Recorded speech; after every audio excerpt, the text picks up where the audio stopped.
Le représentant Zone Afrique subsaharienne de l'Action bénévole pour la coopération et le développement est venu présenter au président du Conseil économique et social, Paul Biyoremba, l'association Agir ABCD, un contexte d'intervenants retraités qui œuvrent bénévolement dans le cadre de la formation, l'appui, le développement auprès des petites et moyennes entreprises, petites et moyennes industries, entreprises, ONG, structures administratives, organisations rurales, etc.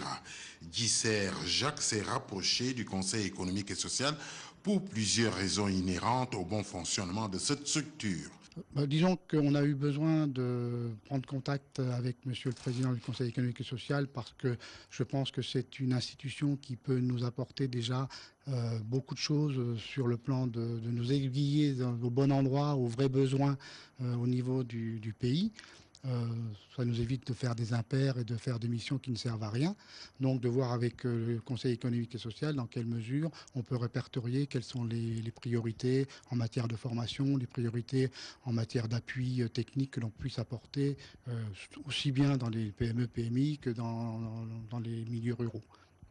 Créée en 1983, cette organisation non gouvernementale d'utilité publique qui œuvre dans la formation professionnelle et l'appui technique des entreprises répond également aux demandes d'intervention sur le terrain pour améliorer le niveau de vie des populations en ville comme au village, facilitant ainsi l'insertion professionnelle et l'auto-emploi. Nous poursuivons cette édition d'information avec cette fois au Sénat l'harmonisation de la gestion des finances publiques au sein de la communauté économique et monétaire d'Afrique centrale. C'est d'ailleurs l'objet justement d'une audience que la présidente de l'institution, Rose Francine Rogombe, a accordée au commissaire en charge des politiques économiques au sein de la CEMAC. Détail. En tournée dans plusieurs pays de la CEMAC, la communauté économique et monétaire de l'Afrique centrale est conduite par le ministre délégué au transport Emmanuel Jean-Didier Mbi en lieu et place du ministre du budget empêché. La délégation de la CEMAC, conduite par le commissaire de la CEMAC, a expliqué au premier responsable de la Chambre haute du Parlement gabonais le plan de mise en œuvre des directives du cadre harmonisé de gestion de finances publiques dans les pays de la communauté économique et monétaire de l'Afrique centrale. Paul Tasson précisera au président du Sénat, Rose Francine Rogombe, que ce plan constitue une réponse aux préoccupations de l'ensemble des pays de la CEMAC et vise une meilleure appropriation des nouvelles normes contenues dans les directives de la Commission de la CEMAC.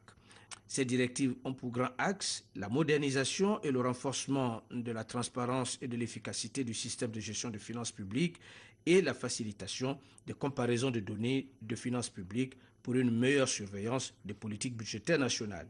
Les pays membres, les États membres de la CEMAC ont voulu ensemble, à travers la commission de la CEMAC, mettre en place un certain nombre de directives qui permettraient à ce que chacun de ces pays puisse avoir des lois, des finances et autres instruments de gestion budgétaire qui sont harmonisés afin que nos différentes économies puissent évoluer ensemble, afin que nos différentes économies puissent intégrer une mouvance plutôt universelle, afin que nos différentes économies et surtout les statistiques budgétaires de nos différents pays permettent une comparabilité de notre manière de gérer nos économies.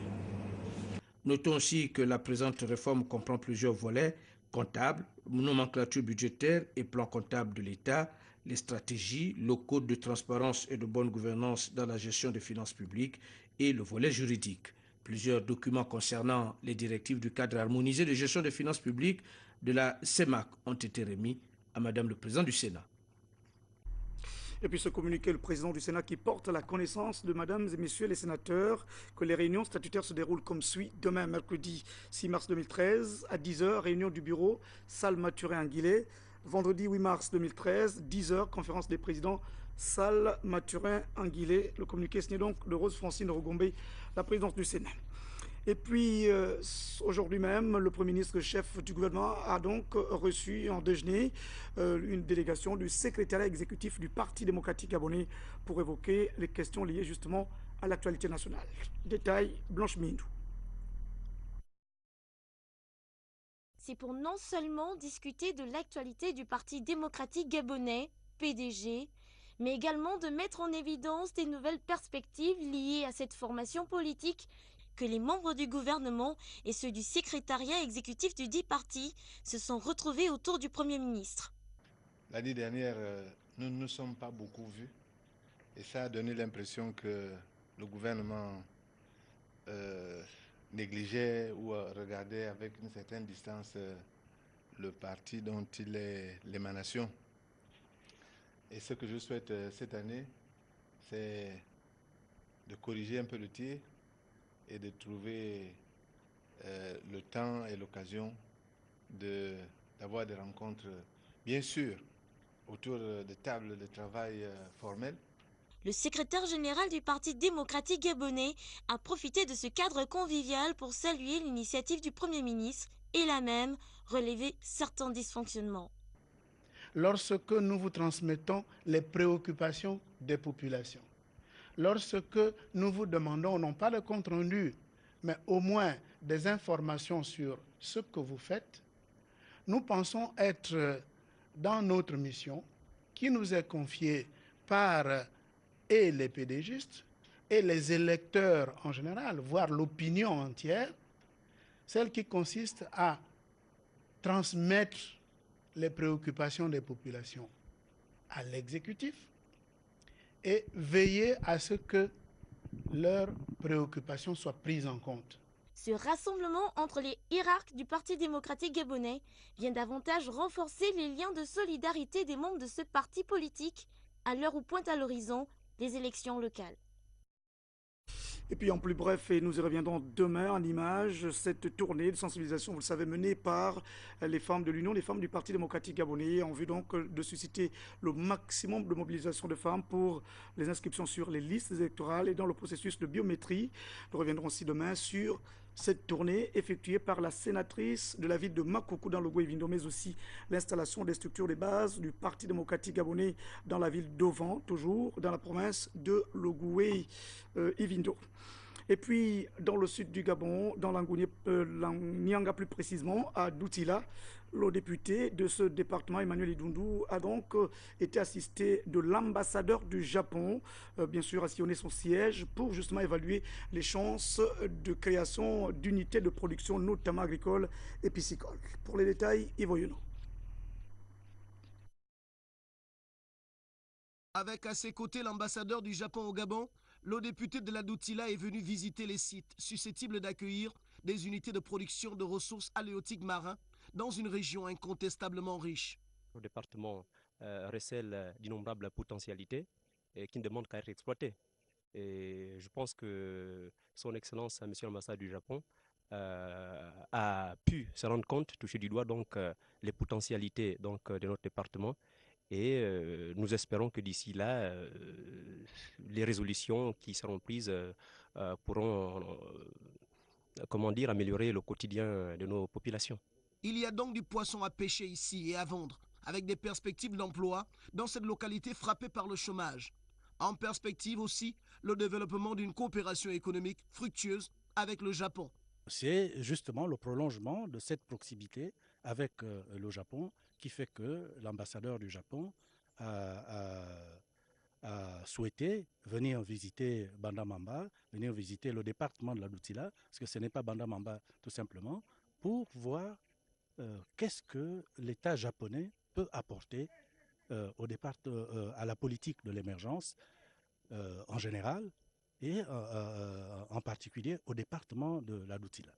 En plus de ces projets piscicoles, le Japon pourrait apporter un précieux appui dans la réhabilitation des écoles visitées au centre de Mabanda et dans les villages Zinga et Bandamamba.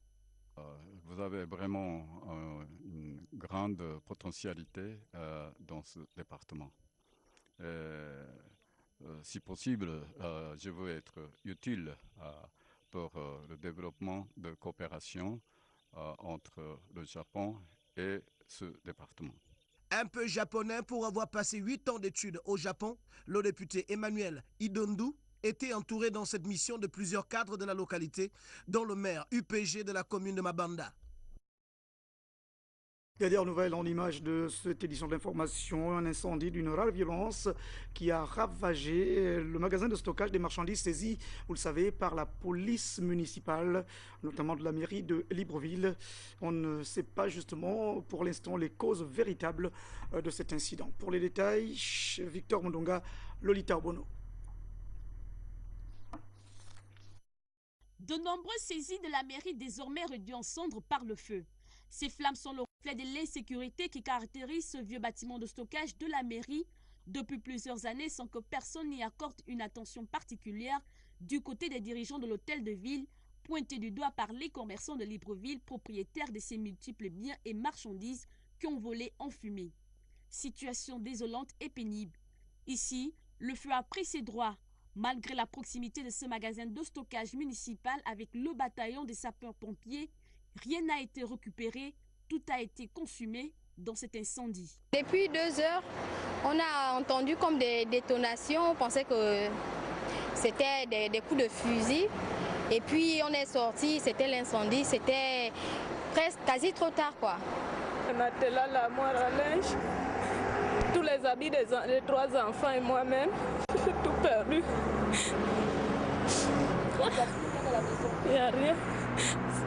Sauf les 2 congélateurs que j'ai pu récupérer, c'était au salon, puisque je dormais au salon, je ne dormais pas dans la chambre. Même l'argent que j'avais sur moi, 40 000, ça s'est brûlé dedans. Cet incident pourrait déboucher sur un grand contentieux entre l'autorité municipale et les propriétaires de ces marchandises, pour la plupart des commerçants et tenanciers à qui ces biens sont saisis au quotidien dans le cadre de ces nombreuses opérations coup de poing dont la mairie détient le monopole dans la capitale. Ces marchandises qui volent en fumée sont estimées à plusieurs millions de francs CFA. Désormais, plusieurs questions restent posées. Qui va rembourser qui ou qui doit désormais quoi à qui entre la mairie de Libreville et les commerçants propriétaires de ces biens? Ne serait-il pas temps que l'autorité municipale jette un regard sur l'état de dégradation avancée de ce bâtiment qui date de l'époque coloniale, entre autres une installation électrique artisanale à l'origine de ce gâchis, certainement un bricolage de trop. Autant de questions qui restent suspendues. Sans doute, c'est le début de l'histoire d'un contentieux qui s'annonce riche en rebondissements. Merci à Lolita Obono et Victor Mondonga pour ce reportage. Les caméras ont été faites ce soir par Lucien Barrault et Eugène Malongo. merci à Christian Olélé et à toute l'équipe de la régie pour la réalisation. C'était le journal de Philly Kabiongo et de l'UNICAF. À demain. Bonsoir.